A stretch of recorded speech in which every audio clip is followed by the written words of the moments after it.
Pero debes saber esto, que en los últimos días vendrán tiempos difíciles. Segunda de Timoteo 3:1.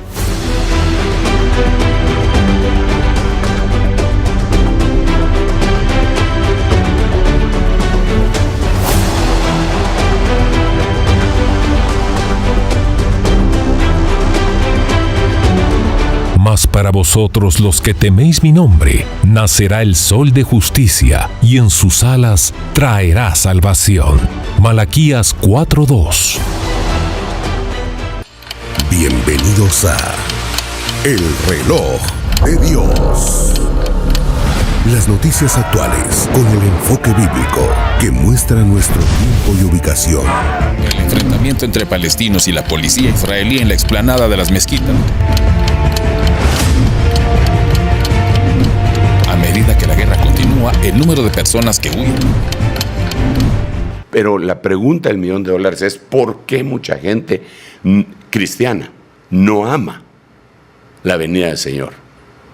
¿Quién tiene la culpa? Yo creo que de un 100% de culpa, con todo respeto, sin el ánimo de ofender, no estamos repartiendo culpas, ¿verdad? No, pero sí deberíamos de analizar. Sí. Yo diría que el 75% la tiene los ministros. Wow. Y te voy a decir el versículo bíblico por lo cual yo creo eso. Y el 25% lo tienen las ovejas.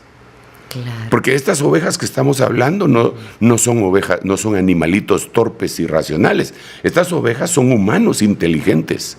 Claro.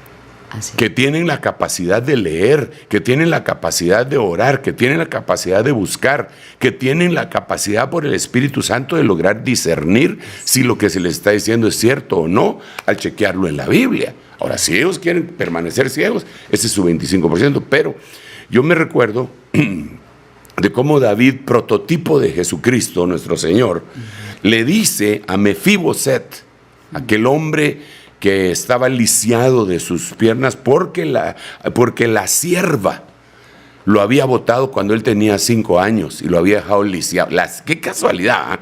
Un siervo que botó a un bebé espiritual y lo dejó inválido, ya no pudo caminar en el camino de Dios, aplicándolo espiritualmente. Cierto. Entonces viene David, figura de Cristo, y le dice, ¿por qué no te fuiste conmigo? A ver, parafrasémoslo. Jesús hablándole a los Mefibosets que no se fueron en el arrebatamiento. ¿Por qué no te fuiste en el arrebatamiento conmigo? Entonces lo que le contesta Mefiboset es, mi siervo me engañó. Wow. Es casi como decir, mi pastor. Exacto. Me engañó. Mi pastor me engañó. Me predicó otras cosas que no eran tan importantes y dejó de mencionarme la venida del Señor y de enseñarme a amar la venida del Señor. Sí. Entonces, pero aquí hay otros elementos, él cita, porque es muy, muy rica esa palabra que acabamos de platicar. Sí. Porque hoy estamos concentrándonos más que todo en los versículos bíblicos, más que en las noticias, aunque yo sé que mis hermanos pues ahí van a poner las referencias de noticias que nosotros vamos viendo en el momento escatológico que nos ha tocado vivir. Pero es importante que Mefiboset dijo literalmente, mi siervo me engañó. Mi siervo. A ver. Lo consideraba su siervo. Sí. No el siervo de Dios. Entonces, esa es parte de la culpa que tiene mucha iglesia. Cambia mucho todo. Que miran al pastor como su siervo y no como siervo de Dios. Y para hacerlo su siervo, lo pueden comprar con prebendas. Ofrendas onerosas. Puede ser ofrendas, puede ser regalos, puede ser un montón de situaciones.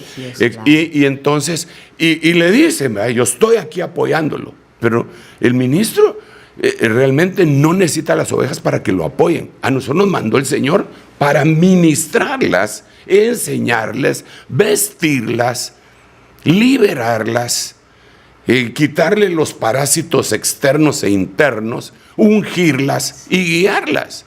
Porque este no es un club social en donde vamos a ir a apoyar. Venga a apoyar el club social y le pones un nombre de cualquier iglesia. Claro. No, esto no se trata de ir a apoyar al pastor, sí, porque es simpático, porque estoy de acuerdo con él. No, esto es llegar y decir, aquí estoy, guíenme, oriéntenme, ¿qué es lo que debo de hacer? Eso fue lo que dijo el apóstol Pablo cuando recién estaba convertido. Dijo, ¿qué debo de hacer? Entonces, mi siervo, ¿cuál es el concepto que la gente tiene del pastor? Es donde llega. ¿Es su siervo o es el siervo de Dios? Eso fue Nabucodonosor, Belsasar, Ciro y Darío conocían a Daniel como siervo de Dios. Daniel, siervo del Dios Altísimo.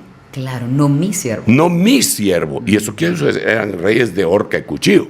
Sí, ¿verdad? Sí. Entonces, la oveja debe de reconocer, como dice la Biblia, acordaos de vuestros pastores, vuestros guías que os pastorearon, que os predicaron, y considerando el resultado final de su conducta, imitad su fe.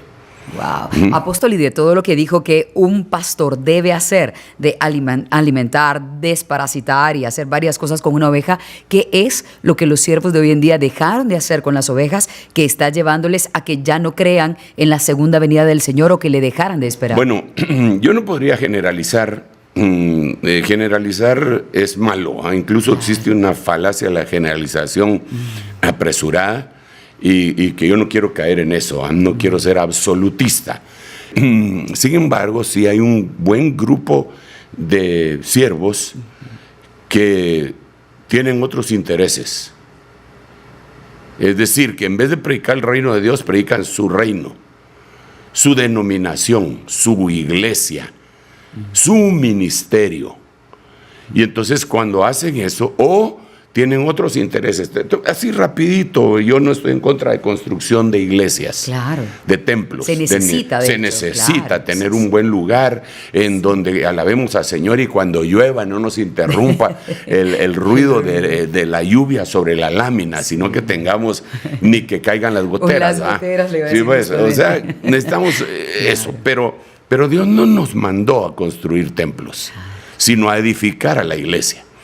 Entonces, suponte que nosotros cambiamos eso y decimos, voy a construir un templo, porque Dios me dijo y que el templo va a ser así, así, así, allá.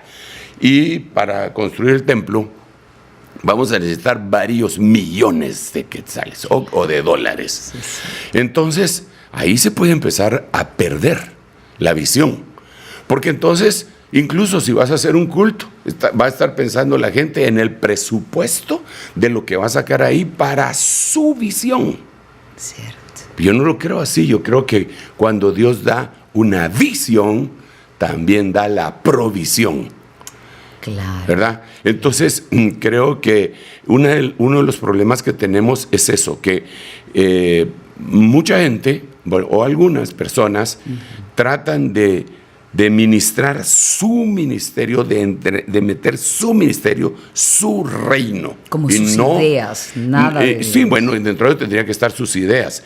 Pero nosotros hemos sido llamados a predicar el reino. El reino no es nuestro. El reino es de Dios. Dice la Biblia, arrepentidos y convertidos, porque se ha acercado el reino de los cielos. Cierto. Entonces, no se trata de imponer nosotros nuestras ideas ni nuestra visión. Ahí puede empezar un problema para poder desorientar a la gente.